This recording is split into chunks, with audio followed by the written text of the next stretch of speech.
In this video, I'm going to go over the camera gear that I use for my cameras and my lenses. So let's get into cameras first. So the cameras that I have before me are the cameras that I typically use, and sometimes some of them are special purpose, okay? Now the only camera that's not here is obviously the one that I'm filming with, but I'm going to go through all these. I'll put a description or a link to them in the description below, and I'll also put down a rec on if you want to pick up any of this camera gear. A really good site, depending on where you are, it's going to be tax-free. So we're going to start off with the left going first. So this is a EOS 550D. This is a special camera. It was a very cheap throwaway. Found it on Facebook Marketplace. It's like 50 bucks. And so I very rarely use this. This one I actually converted over to IR. So it has a whole new sensor in it. And it's pretty much a toy. Never use it for toy photography. The bulk of my shooting will come from these two. So starting off with this one, this is the 5D Mark III. Absolutely love this camera. It's pretty much Canon's flagship and has been pretty much a standard bearer ever since. And kind of new to the family is the EOS RP, which is a mirrorless. I'm strictly Canon. That's what I shoot with. That's what I enjoy using. So that's what I have.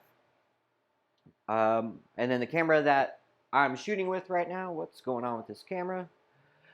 The camera I'm shooting with this video, it's the Canon 6D, which is also full frame.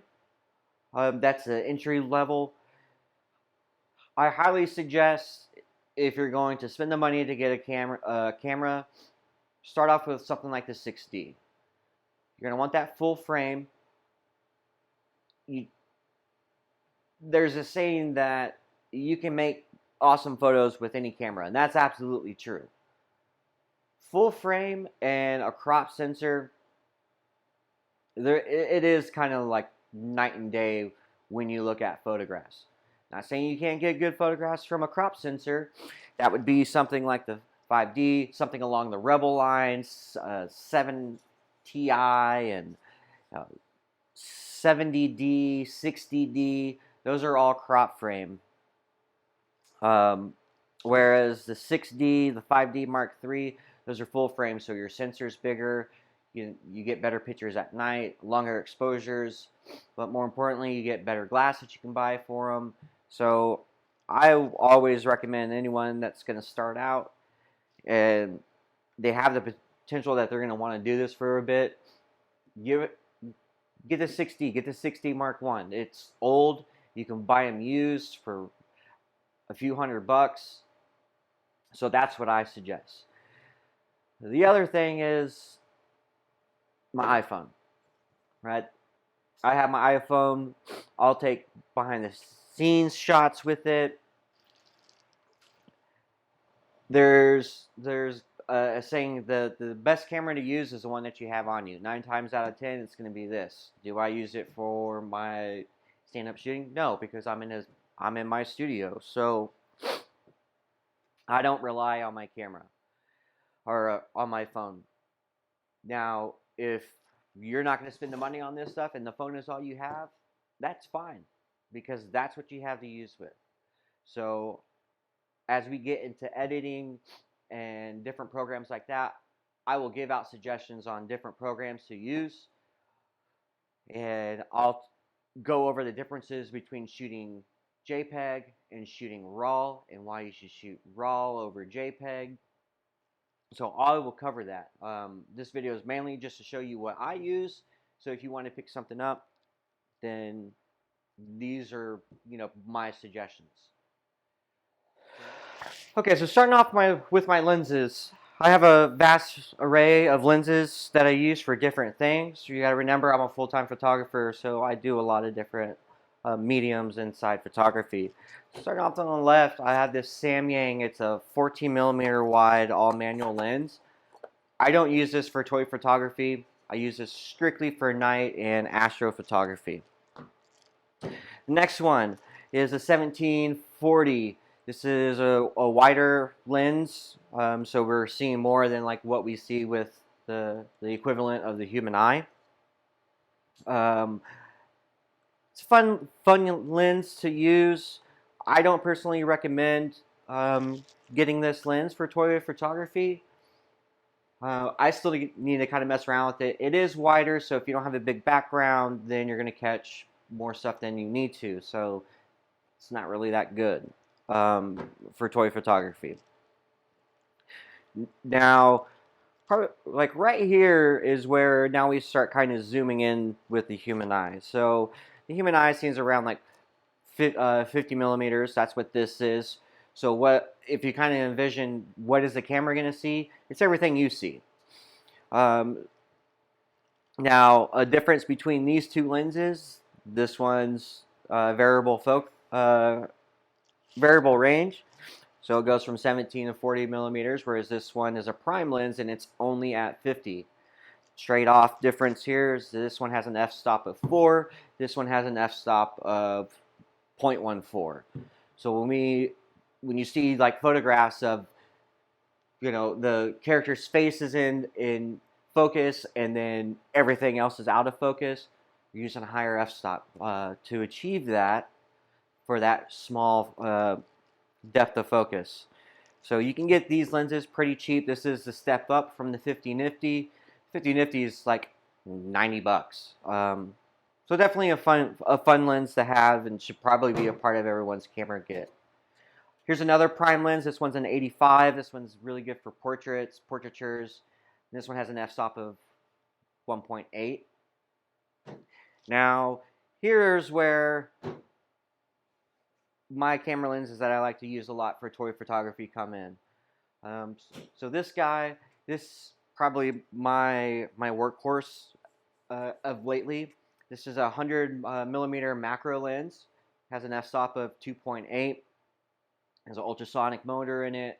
I love using this lens. This is what blows up our toys so they look bigger, more lifelike.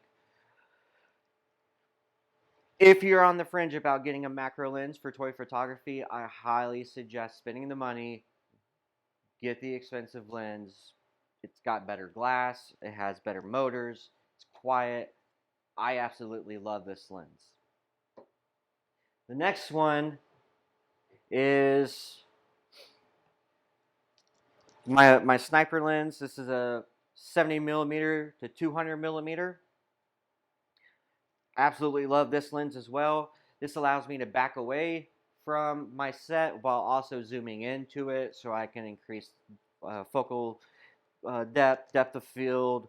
I really love it. If I want extra distance, then I have a extender, a 2x extender that takes this from 70 to 200 to 140 to 400. So I'm talking about like really getting up nice and close to whatever it is that I'm shooting. If there was any lens that's here that I would suggest, it's the macro lens. You're working in 1/12 scale, 6-inch objects for the most part, you're going to want a macro lens. That's going to help you zoom in to your set. And the good thing about the macro lens is you can get in pretty close. So if you want just like a portrait shot of your toy, this is the lens that you're going to want to use. The other lens that I have is 24 to 70 f-stop 2.8, and that's what I'm shooting with right now on this 6D. So last things that I'm going to talk about are some extra photo equipment that's really handy to have as you're prepping shots. One of the first things that you're going to want to have is some type of shutter release. And I have a wired one by Phototix. This thing is really cool. I can also do time lapse and stuff with this, and I can have the camera go on its own and capture shots while I leave the camera alone. So if I want to do a time lapse of my 3D printing, then I can use this in order to achieve that. The other thing is a wireless remote. And the purpose of these two is to get your hands away from the camera. If you have the camera set up and you're trying to, set up some type of scene, you can use the remote to fire the camera. You don't have to run all the way back around, get behind the camera and shoot. Or a wired one. Just some type of shutter release. I prefer the wire just because it's that hard cable, whereas the actual remote, there's a little sensor on the camera, and sometimes it's, depending on how everything's set up and where you're at, sometimes it's hard to actually fire off the camera. The other thing that I recommend, but definitely you don't need to have unless you want to get extremely technical, or you need or want a tool to help you kind of judge light. There's one built into the camera as well, and I can show y'all how to kind of read that, but this is going to be way more accurate. And this is a light meter. And all the light meter does is it tells me how bright my light sources are. So if I'm outside, then I can get a good estimate on where my camera settings need to be before I do things. So if I was going to take a shot of this Razor Crest, I can put in what my shutter is, what my ISO is, and it's going to tell me where my f-stop needs to be. And things like these, simple, right? So if I was taking a photograph, like I said, at 160 ISO 100, my f-stop would need to be, what is that, 25, almost, yeah, I would need an f-stop of 25. And that's going to give me where my grays and I have a nice neutral image. I don't have blown out highlights and stuff like that. I absolutely love this thing. As you can see, every time I pop it, it can trigger my flashes, and I'll go over lighting, what I use when I'm lighting scenes and props and stuff like that. This one's a little bit on the expensive end just because it could do that. But as we get into lighting, I'll show you, if you want to pick one of these up, how to use it, what it's good for, and it's principles behind it, because lighting is a whole other different beast. So yeah, that's it as far as my camera gear. If you have any comments, put them down below. If you're new to the channel, I appreciate you being here. If you're just popping in, please like and subscribe, comment, do all that good stuff. Just enjoy doing what it is you're doing. I'll catch you guys in the next video. I'll go over some lights and other stuff. But as y'all saw on the Facebook group, if you're not part of the Facebook group, I recommend you joining. Because now that we're starting getting to this photo stuff, this is where you get to show me anything that you learn, show me your kits, give you my suggestions and stuff like that. If you don't know where the Facebook group is, there's links on this YouTube channel. I'll try to put a link up somewhere over here. I don't know. But we'll catch you guys in the next video.